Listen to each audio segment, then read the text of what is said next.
C'est une boule de nerfs, dit-on chez Renault, de la petite musclée de la gamme Clio.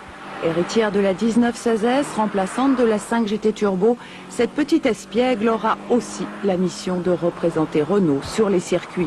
Son comportement devrait y faire merveille. Regardez-la en action avec Henri Pescarolo.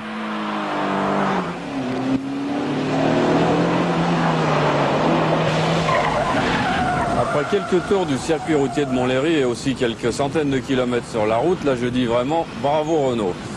Alors la tenue de route de la Clio 16 soupape est absolument diabolique. Elle est diabolique d'efficacité mais aussi diabolique de sécurité. C'est-à-dire que quand on entre dans une courbe, si on entre très fort, c'est d'abord le train arrière qui vient. La voiture se place toute seule.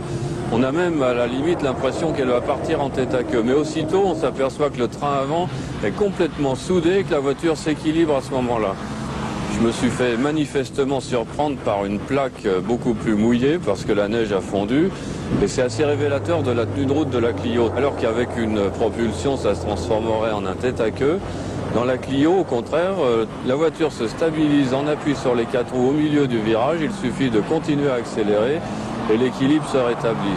Et les performances? Alors les performances de la Clio 16 soupape, bon, on s'attendait à ce qu'elles soient tout à fait exceptionnelles parce que le moteur on le connaît, c'est le 16 soupape qui est déjà dans la Renault 19, qui fait près de 140 chevaux et il a 100 kg de moins à traîner. Donc ça donne des performances étonnantes, c'est-à-dire que la voiture roule à 208 km/h, qu'elle fait le kilomètre départ arrêté en 29 secondes 4 dixièmes, c'est-à-dire que dans la catégorie, ça va devenir une référence. Ni trop petite, ni trop grande, cette Clio vise en plein la cible GTI. Et pour bien faire ressortir son dynamisme, Renault lui a concocté un look particulier à base d'éléments spécifiques. Le plus spectaculaire et innovant, ce sont les ailes en plastique.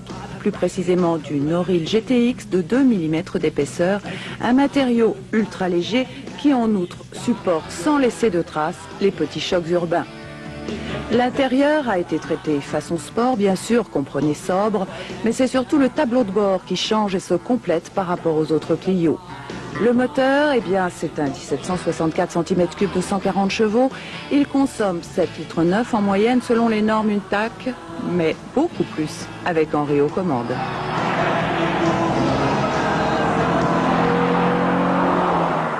Ce que j'ai un petit peu moins aimé dans la Clio 16 soupape, c'est le niveau sonore. Et évidemment, quand on va s'amuser sur une petite route, on en redemande. Mais au bout de quelques centaines de kilomètres de voyage ou d'autoroute, on trouvera que le moteur est peut-être un petit peu trop présent dans l'habitacle. Il fait vraiment beaucoup de bruit. La tenue de route qui est absolument parfaite avec la montre de pneumatique de 15 pouces que nous avons actuellement, c'est une option.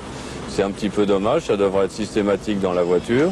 Et oui, on peut s'étonner en effet que Renault n'ait pas opté pour des équipements top niveau tels que cette montre, la direction assistée ou le pack vitre électrique, sans sacrifier au démon des options pour préserver le sacro-saint prix d'attaque, lequel devrait tourner autour des 100-110 000 francs.